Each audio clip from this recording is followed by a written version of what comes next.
All right, welcome to day 3 of the training program. And you can see we got some paint on the board again here. And that probably seems kind of familiar if you think back to day 1.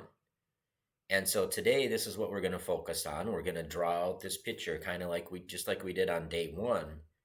And then at the very end, we're going to tie these two together. That's kind of cool. When you tie these two together, you'll notice something pretty extraordinary. Um, it's just something I kind of came up with as I was studying this stuff on my own a while back. And so, what we are going to do is I'm going to remove the paint from the board.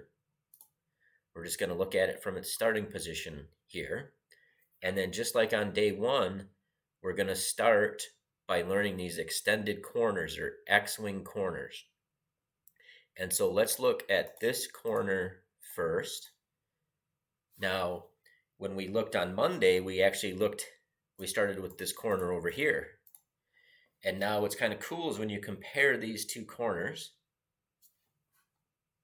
these corners on A1, C1, B2, A3, and C3 are on dark squares. So the extended corner or X-wing corner on the bottom left is dark squares. And the one on the bottom right is light squares. But we're not going to be looking at that one today. We're just going to look at the dark squares, and these are going to be like our anchor for the dark squares when we get done with this. So what I'd like you to do is just stare at these marked squares for a while. Just really notate how they form this X in the bottom left corner of the board.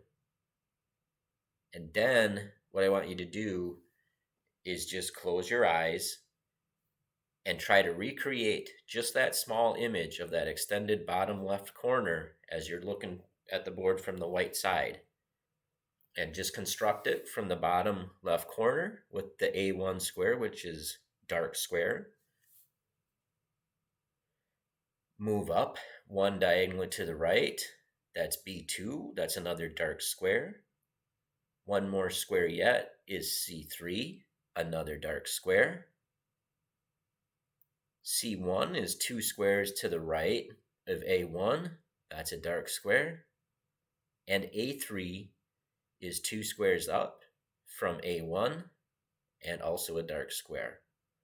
So just to the best of your ability, just try to form that image in your head. Don't try not to get too frustrated. It does take time to get good at this. But we're just trying to form some anchors that we want to try to burn into our mind that we can use later as we go throughout this program. So now go ahead and open your eyes and just stare at this image. All right. And then what we're going to do is we're going to draw the corresponding square, the corresponding extended corner or X-wing corner. So to do that, we're going to put an access through the A8 to H1 diagonal. And we're going to pretend we're looking at a mirror and reflecting it over. And we get our extended corner in the upper right as you're looking at it from white. Or if we flip the board, we will see that once again, now we have H8 in the bottom left corner. Our dark extended corner is always on the bottom left. So let's visualize that one. So just go ahead, close your eyes. Imagine H8 is the bottom left corner and it's a dark square. Then one up diagonally to the right is G7, another dark square. One more up diagonally yet, 2 up diagonally from the corner is F6, a dark square. Then if we go 2 squares to the right of H8, we have F8. And if we go 2 squares 2 squares straight up from H8, we have H6. And that's a dark square. And then we have our extended dark square corner from black's bottom left point of view. So go ahead and open your eyes, kind of burn this corner image into your brain as good as you can. And then let's just note that these two mirror image corresponding X-wing extended corners are connected by E5 and D4. And let's just flip it to look at it from White's perspective again. And see how that's just like it was on day one when we looked at the light squares. And so what I would do is just like you did on day one, if you have like a couple down moments during the day, just try to recreate each one of these corners in your mind, each one of these dark squared corners. So, you know, the A1, B2, C3, C1, A3 extended corner, and the F6, G7, H8, H6, F8, and try to visualize them from both perspectives. You know, from the perspective you're sitting behind the white chessboard and the white, you know, you're playing the white pieces. Try to create both of those images from that perspective, and then also as though you were playing it from the black side of the board. And then one thing I wanted to point out, the last thing for today, let's unpaint the board. But this is what's cool about it, and this is why if you can really work on burning these images so you can like really quickly get to these images and they can serve as anchor points, let's draw what we looked at today, which is this, and then let's add what we studied on day one, which is this.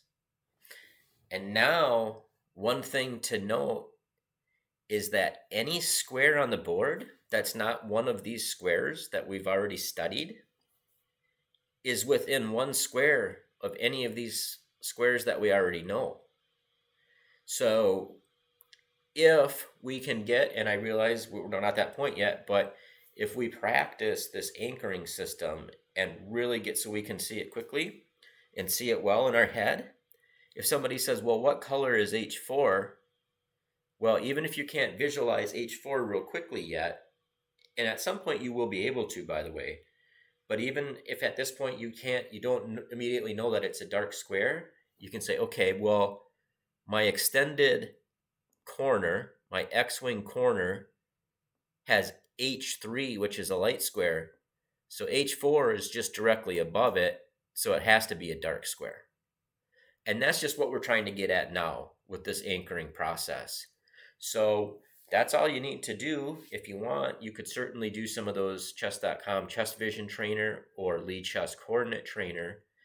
And if any of these, now that you know, this is what, quite a few different squares now, 20, I don't even know what it is, 24 different squares it looks like. If any of them come up, just take an extra second to look at it and just mentally note that that is one of our anchor squares. It's either part of our extended corner or it connects our extended corner. Sorry, that should be like this. So this will actually help quite a bit as you're trying to build this visualization muscle. And then eventually you'll get so you don't even need it. But it's a good something to cling on to. It's an anchor until you get to the point where you don't need it. So anyway, I hope you found that interesting and useful. Keep at it.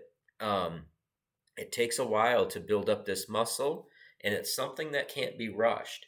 Like if you just tried to just gut this out and visualize stuff for an hour straight or something, you're just going to end up with a headache, and it's not going to help you much more than if you just do it in little chunks.